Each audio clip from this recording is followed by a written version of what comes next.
On ne pouvait bien sûr pas parler des perspectives d'évolution des métiers, du métier de vétérinaire en faisant abstraction de la biodiversité. Et j'ai le plaisir de recevoir pour cette séquence consacrée justement à la biodiversité, Norine Schein. Norine, on ne te présente plus, tout le monde te connaît bien sûr. Norine, tu nous expliqueras comment toi tu t'impliques concrètement dans cette préservation des espèces menacées. Et puis à tes côtés, Oumaïma El Attar, tu es étudiante, Oumaïma, tu viens de terminer même, je crois, à Toulouse, tes études de vétérinaire, et toi aussi tu es très impliquée dans la préservation de la biodiversité. Alors aujourd'hui, on est face à la 6e grande extinction des espèces. Là encore, quand on parle animaux, quand on parle préservation des espèces animales, eh bien, on parle forcément vétérinaire. Mais avoir des vétérinaires qui s'impliquent, Norine, dans la préservation de la biodiversité, c'est aussi une évolution de notre profession, je crois. Comment toi, tu perçois les choses? Alors, c'est une évolution quasiment logique, puisque avant, effectivement, nous avions tendance à soigner des animaux de rente, ensuite domestiques, et on se rend compte que l'évolution actuelle, tu parlais de 6e extinction, où on a donc conscience de la perte de biodiversité, mais surtout de la perte finalement d'un lien entre nous, hommes, et la nature. C'est là où vient le vétérinaire, où l'évolution de notre métier, ce n'est pas simplement de soigner des animaux, mais c'est essayer de réharmoniser justement ce lien entre l'animal et l'homme, et par extension la nature, d'où la biodiversité. Alors Norine, tu es impliquée depuis toujours auprès des espèces sauvages avec un parcours incroyable. Tiens, résume-nous un petit peu ton parcours professionnel. D'une façon très résumée. Ton parcours de vie même, je pourrais dire, parce que finalement, c'est ta vie et tout ça. Oui, alors après l'école, juste après l'école, j'ai dirigé un parc national en Afrique, au Tchad. Donc effectivement, j'étais balancé directeur d'un parc national. Très jeune, non? Oui, à 25 ans en fait. Ensuite, j'ai intégré le Muséum national d'histoire naturelle, où j'étais directeur adjoint du parc de la Haute-Touche, dans l'Indre, pour après arriver à la ménagerie en 2000, donc ça fait 20 ans. Et là, je viens de quitter la ménagerie pour m'impliquer plus sur des projets de conservation et de préservation de la biodiversité, avec un soin particulier au respect des populations locales, parce que, on va en parler j'imagine, on ne peut pas parler de biodiversité sans parler justement de bien-être humain, puisque ce sont les humains qui vivent au sein justement des écosystèmes et des animaux. Et le but, ce n'est pas de préserver les animaux, c'est de préserver un écosystème où vivent en harmonie les hommes et les animaux. Alors tu as créé une association qui s'appelle, on le voit, c'est écrit sur vos 2 t-shirts d'ailleurs, Yaboumba. Oui. Raconte-nous cette aventure Yaboumba. Alors, on a 10 minutes simplement. On va essayer de résumer. Résumer, en fait, Yaboumba, c'est mon meilleur ami depuis l'âge de 4 ans, qui est un ours en peluche en fait. Et tous les deux, on se disait qu'on allait soigner le monde. Et on se rend compte en fait que soigner le monde, c'est soigner d'abord les animaux et les humains qui vont avec. Donc c'est un peu l'objectif de l'association, c'est pas simplement de faire des projets de conservation, c'est des projets maintenant d'harmonie, où on essaye de sauver l'humain avec tout ce qu'il en reste, ou plutôt d'essayer de rappeler à l'humain son humanité, et de mieux vivre avec l'animal, qui est aussi une part de nous. Alors ça, c'est la philosophie de l'association. Tu impliques à tes côtés des juniors. C'est comme ça que tu as rencontré Norine? Oui, c'est ça en fait. Dès mon arrivée à l'école, j'ai entendu parler de cette association. Et c'est vrai que j'ai toujours été intéressée et fascinée par tout ce qui est nature et animaux sauvages. Et en fait, dans chacune des écoles, on a des pôles Yaboumba Junior. Et donc ça nous permet de faire un premier pas là-dedans et de se rapprocher de la beauté de la nature en fait et de pouvoir œuvrer pour ça. Et donc au sein de congrès, on se réunit tous et c'est là qu'on a la chance, j'ai eu la chance de rencontrer Norine quand on a organisé un congrès à Paris. Et donc on se réunit entre étudiants qui avons les mêmes ambitions et les mêmes projets d'essayer de préserver la nature, ou en tout cas parce que préserver c'est un petit peu ambitieux et un petit peu prétentieux. Mais il faut l'être sur ces sujets-là. Ouais, mais sans prétention en fait, juste se dire que on fait partie de quelque chose, d'un tout qui est beau, et donc on se doit de le respecter et de réussir faire de notre mieux pour le respecter, quoi. Alors justement, s'occuper de la faune sauvage, ça fait partie... c'est peut-être la première envie des jeunes, des futurs vétérinaires, des jeunes étudiants, et puis au fur et à mesure des études, bon, on évolue forcément, on pratique ce métier de manière diverse et variée, mais grâce à toi, Norine, grâce à ton association, tu embarques avec toi, au sens propre comme au sens figuré, de jeunes étudiants qui rêvent justement de préserver la faune sauvage. Explique-nous comment justement tu vois l'évolution du métier de vétérinaire dans cette préservation de la nature. C'est très intéressant comme question puisque tu mets en avant justement l'implication des jeunes. On se rend compte que pour impacter le public, tu le sais bien, il faut d'abord de l'émotionnel, mais l'émotionnel positif. Pas dans un extrémisme où on est catégorique avec des œillères, mais dans une ouverture d'esprit. Et l'idée d'embarquer des jeunes, c'est déjà de montrer la réalité du terrain. Donc là, avec Yabumba et notamment le zoo de la Boissière du Doré, qui m'a aidé à financer un hôpital à Sumatra. Donc là, Yabumba a créé un hôpital à Sumatra, une sorte de refuge pour les animaux en voie de disparition et menacés. Et j'ai embarqué effectivement des jeunes avec moi en Indonésie pour leur montrer les réalités de terrain. C'est un hôpital, c'est bien, mais il y a aussi des problèmes politiques, économiques, sociaux, pardon. Et donc du coup, préserver la nature, la biodiversité, c'est prendre en compte tous ces éléments-là. Et donc l'évolution du métier, c'est pas simplement d'avoir une vision simplement d'étiquette médicale, effectivement, mais une vision holistique où on peut justement, avec notre formation pluridisciplinaire, agir dans tous ces domaines.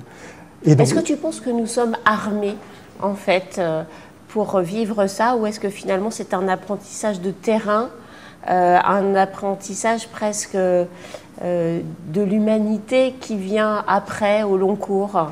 Alors, je dirais même plus, on n'est pas simplement armé, on va même plus au-delà, on a quelque chose que beaucoup peut-être nous envient, c'est un cœur immense. Le vétérinaire, c'est d'abord un cœur immense. C'est joli, ça va plaire à beaucoup de vétérinaires qui nous regardent. Oui, on fait ce métier, pourquoi? Parce qu'on aime les animaux, mais les animaux, c'est l'humain, c'est l'humanité, c'est la nature, c'est tout ce qui nous entoure. En fait, on a un métier qui nous permet de ramener, de fédérer par l'émotion positive, par notre amour en fait du vivant. Et je pense que l'évolution du métier de vétérinaire, c'est justement ça, de redorer en fait, pas notre métier, mais notre humanité. Et c'est comme ça qu'on touche en fait beaucoup de gens, parce qu'on touche au vivant, on soigne le vivant, et les gens se rendent compte qu'on se soigne et on soigne tout le monde en fait. Et c'est ça l'évolution, le métier de vétérinaire. Aujourd'hui, Yabumba est appliqué sur combien de continents? Tous en fait. Enfin, l'Amérique, l'Asie, l'Europe et l'Afrique aussi. Avec à chaque fois des structures implantées localement? Non, pas aussi gros. Comment tu fonctionnes? En Asie, c'est plus... j'ai un gros projet à Sumatra. Ouais. Au Cambodge, j'ai plus des projets humanitaires. Donc on va dans les écoles, on restaure Là, tu es sur de la pédagogie? Je suis dans le social, là. Oui, sur le social. Oui, on travaille sur les orphelinats, donc ça c'est en Asie. En Amérique, on est plus dans l'expertise, donc on travaille au Costa Rica, au Pérou. En Afrique, c'est plus pareil des expertises de parcs nationaux, par exemple.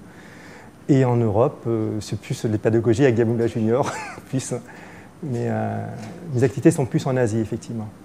Toi, à quoi as-tu participé Moi, j'ai eu la chance, justement, après avoir aidé à organiser le congrès, Norine nous a amenés avec un petit groupe d'étudiants dans un sanctuaire, en fait, en France, dans le sud, tenu par un monsieur qui était capacitaire, donc qui avait le droit de détenir des animaux sauvages, donc qui venaient soit de trafic ou de cirque ou des retraités de films.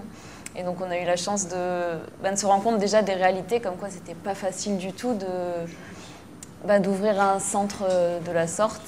Et on a pu faire des actes vétérinaires comme des anesthésies sur des tigres ou des choses comme ça qui nous font rêver. Enfin, moi, je me revoyais petite regarder des reportages à la télé en voyant des gens faire ça. Et d'un coup, je me retrouvais au milieu de ça. Et c'est fort. C'est comme ça que tu imagines justement ton métier à l'avenir? Pas à titre personnel. À titre personnel. Enfin, moi, ce qui m'anime vraiment, c'est justement de renouer ce contact à la nature et à ce qui nous entoure. Et donc, peu importe où on est, en fait, on n'a pas forcément besoin de travailler avec un tigre pour renouer à ce contact avec la nature. Quand on regarde juste autour de nous, dans les forêts qui nous entourent, on a des choses la faune sauvage française est particulièrement riche, d'ailleurs. Oui. Hein. Et ça, il ne faut pas l'oublier. Et donc, si je peux rien que aider localement, peu importe où je suis, pour la faune sauvage et la nature en général, ce sera très bien. Norine, que t'inspire justement cette évolution des espèces sauvages, cette raréfaction des espèces sauvages? Il y a les espèces emblématiques, il y a celles qui le sont moins, mais qui disparaissent aussi. Comment tu vis ça, toi, de l'intérieur? En fait, contrairement, je suis plus positif en fait. Toi, tu es un optimiste de nature. Ben oui, parce qu'en fait, là où il y a le désarroi naît la lumière. Donc, je pense qu'en fait, la raréfaction des espèces nous ramène à nous-mêmes et permet de puiser en fait une lumière qui est en nous et une force pour justement aller vers l'autre. Donc, c'est plus un signal pour nous réveiller. Et d'un autre côté, il n'y a pas forcément une raréfaction. De l'autre côté, tu as plein d'espèces qui sont redécouvertes, qui se diversifient. Quand j'étais étudiant, on avait 5-6 000 espèces d'amphibiens connues. À l'heure actuelle, on est à plus de 9 000. Donc il y a plusieurs niveaux de compréhension dans l'évolution des espèces animales. Mais quand tu vois beaucoup de régions du monde qui subissent la déforestation, avec tout ce que ça entraîne bien sûr. Sur les espèces animales, est-ce que le monde tourne à l'envers aujourd'hui pour toi? Est-ce qu'il est encore temps d'agir aussi? Il y a toujours temps d'agir. En fait, ça dépend de ton niveau de vision. Si on est sur une échelle courte, effectivement, c'est une catastrophe de la perte de biodiversité visible, dispersion d'espèces, raréfaction de plein de milieux, défragmentation du milieu qui entraîne une perte insidieuse et chronique d'autres espèces, effectivement. Mais si tu prends d'un point de vue plus large, tu vois que c'est une évolution logique puisque l'homme est une espèce animale, il ne faut pas l'oublier. Lorsqu'on parle de perte de biodiversité, il faut nous impliquer dedans. L'homme n'est pas en dehors de la nature. Et c'est le souci en fait, que tu peux avoir dans les discours, que lorsqu'on parle de crise, d'extinction, on enlève l'homme de ça. Mais non, on est avec tout ça. Donc du coup... On est avec et on est aussi largement responsable. On est responsable avec et victime. On est les trois en même temps. Et donc, si tu veux agir, la prise de conscience, elle vient justement du fait que nous sommes aussi victimes et pas simplement acteurs. Et c'est grâce au fait, paradoxalement, d'être victime qu'on peut se réveiller et agir. Donc non, il n'est jamais trop tard en fait. C'est juste une question de rééquilibrage. D'où l'importance du rôle du vétérinaire dans cette préservation de la biodiversité parce qu'il apporte une expertise. Il apporte une expertise énorme puisque, comme on a une vision globale et pluridisciplinaire, on peut justement montrer l'aspect très pragmatique, disparition des espèces, un aspect biologique, donc scientifique, mais aussi par notre action, on montre l'exemple. On n'est pas dans un phénomène de culpabilisation, c'est votre faute, vous êtes faire ci. Non, l'intérêt c'est que nous sommes des acteurs, donc nous montrons l'exemple, aussi bien dans l'action, mais aussi dans l'émotion. On partage notre passion, et donc en partageant notre passion, justement, on distribue toutes ces graines d'optimisme. Les gens ont besoin d'optimisme pour agir. Si tu n'arrêtes pas de leur dire que c'est fini, c'est foutu, on n'a plus rien à faire, effectivement, tu es dans la névrose et l'angoisse. En revanche, si tu montres que tu peux faire des choses et que tu fais des choses, à ce moment-là, tu rameutes et tu rassembles les gens avec toi. Vu ton caractère optimiste, je perçois déjà la réponse que tu vas m'apporter, mais je te pose quand même la question. Est-ce que tu crois en la capacité de résilience de la nature ? Alors, c'est marrant, on m'a posé la question déjà, un journal m'a posé la question. Bien sûr. Les journalistes ne sont pas très originaux. Tu as deux niveaux de compréhension de la résilience. Une résilience ne peut advenir que s'il y a un apport extérieur souvent. Alors, un exemple très simple. J'ai dû traiter un éléphant qui avait un syndrome post-traumatique. Donc, l'animal ne pouvait pas avoir une résilience si tu n'avais pas une aide du vétérinaire. En l'occurrence, c'était moi. Donc. Mais tu as aussi de résilience par rapport aux chiens, par rapport à plein de choses. Donc, il y a un apport en fait, extérieur. Si tu vas au-delà de l'organisme et de la nature en elle-même, si tu parles de résilience, je me dis qu'en fait, la question, elle n'a pas lieu d'être, puisque la nature, elle se complète d'elle-même. Donc, la résilience est de fait. Et naturelle. Et naturelle. Mais en revanche, les victimes sont certaines espèces, dont l'humain. La résilience naturelle, Gaïa, elle a 4,5 milliards d'années. Elle n'a pas besoin d'être résiliente, elle l'est. C'est juste que nous, qui sommes juste un élément perturbateur ou fondateur, c'est les deux. Il faut qu'on ait conscience que si on veut, nous, résilience, il faut qu'on ait aussi besoin, on ait conscience qu'on a aussi besoin de la nature pour se résilier. Eh bien, merci à vous deux de nous avoir fait rêver, de nous avoir parlé de biodiversité, parce qu'avec le changement climatique, la préservation de la biodiversité est certainement l'un des enjeux majeurs de notre planète et peut-être un devoir aussi que l'on doit transmettre aux générations futures. On va se retrouver d'ici quelques minutes en compagnie d'un vétérinaire qui est député, le docteur Loïc Lombreval.